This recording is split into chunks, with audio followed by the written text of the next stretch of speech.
Richard and I decided to follow the American dream. Borrow everything we could, sell everything we could, and get heavily into debt and start our own winery called Arrowood Winery. And this was back in 1986. It was terrific. He made it, I sold it. We invested 50-50, both in time and money. And that was it. My first taste of wine was probably back in the early to mid 60s when I had my first job at Corbel Champagne Cellars over in Guerneville. So we were tasting sherries and ports and things, and I was watching them taste and, you know, paying attention, and they'd swirl the glass and they'd take a deep breath in the glass. So I swirled the glass and put it a little bit too far close to my nose and aspirated about a ½ an ounce of, I remembered, pale dry sherry in my sinuses, and I thought I was going to die. It's difficult for me to separate Richard Arrowood, the winemaker, from Richard Arrowood, my charming husband, and my partner. To me, they're all the same person. And it's even more difficult to separate Richard Arrowood from the wine master because they enhance each other and they are fascinating to me. We were married in 1985 and had an opportunity to know each other for many years before that. And she still took me in. But I think she likes puppies and feels sorry for people like me, so she had to help me out and become my soulmate.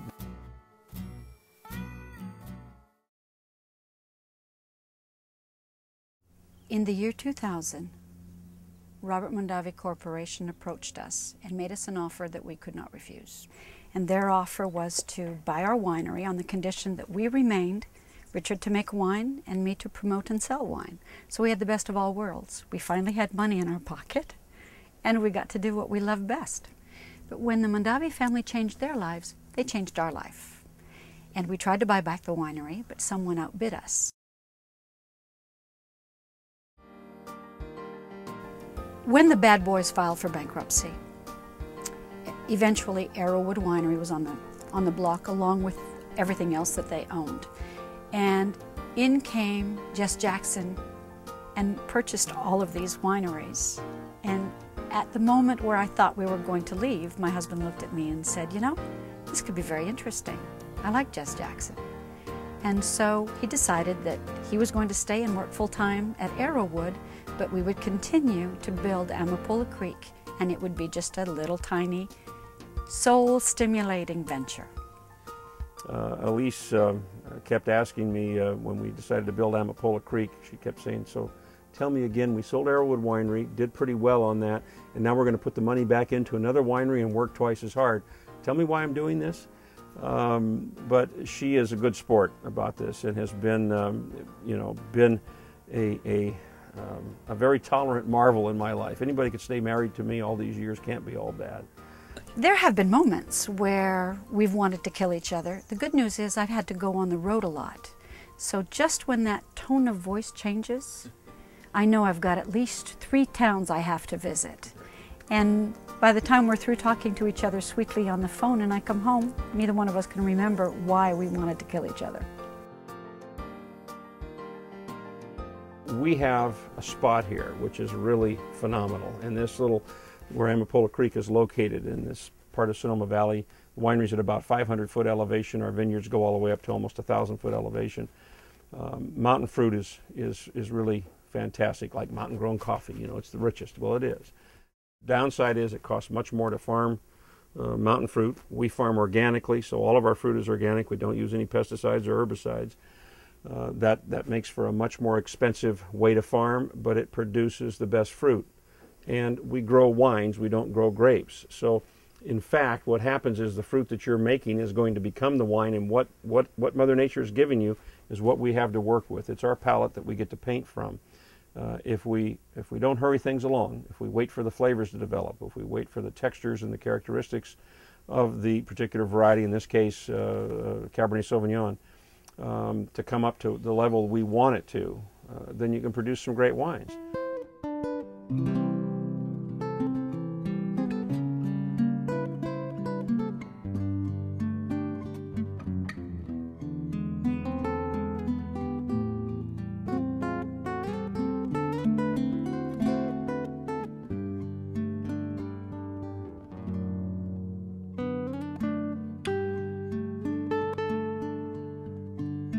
Amapola Creek comes from several inspirations.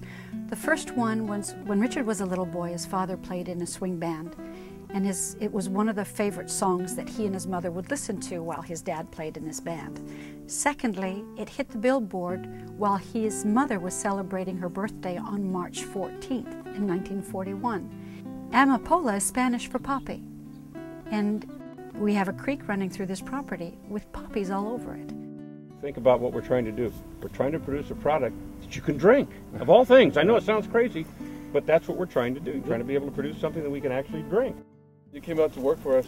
What we'd probably have you do for the first 2 years is come through and take all the superfluous wood off. Right. Just to start looking at the wine. Because it's a whole evolution in how to prune.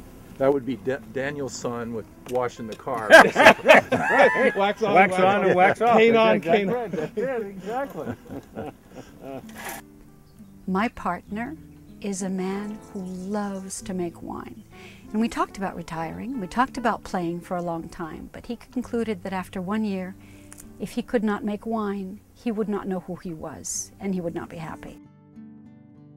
Winemaking is always an art form, but it's a combination of art form and science. And I think that neither one should lead the other, although the art form aspect of it is what separates you from the rest of the pack. The science is fairly clearly known to all of us, whether it's viticulture or enology or a combination of both. But the art form, that's where the elegance to the wines can come from. That's where the special attributes and the complexity of the wines can come from by understanding how to deal with the fruit once you receive it. The difficulty is to make sure that, though, it's like people think that as a winemaker you're a magician of some sort. The worst thing that can happen to you, as most magicians know, is you start believing in magic. If I engage or commit to something, I follow through. I might dilly-dally along the way, but I definitely give it my all. And I think that's one of the secrets of success, is to always do your best. And I think I do that. I don't think I'm driven. I think I'm enthusiastic, and that might be what it is. When Richard first announced to me that he had this new dream, I was not particularly enthusiastic.